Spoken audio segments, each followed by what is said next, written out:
আচ্ছা, আপনি কত বছর বাঁচবেন? ৬০ বছর?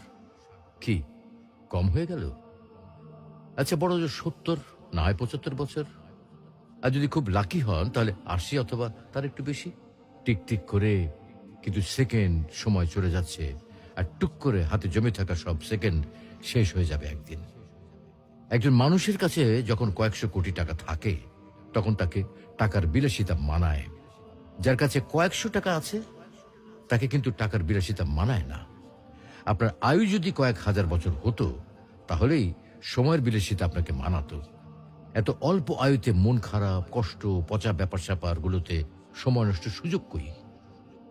তার চেয়ে বরং ফ্যামিলিকে সময় দিন, ভালো বই পড়ুন, টুক করে বেরিয়ে আসুন চমৎকার কোনো জায়গা থেকে। রাত জেগে আকাশ দেখুন, ভোরের সূর্যোদয় দেখুন, সন্ধ্যায় পাখিরা কিভাবে ঘরে ফেরে সেটা দেখুন, নদীর ঢেউ অনুভব করুন।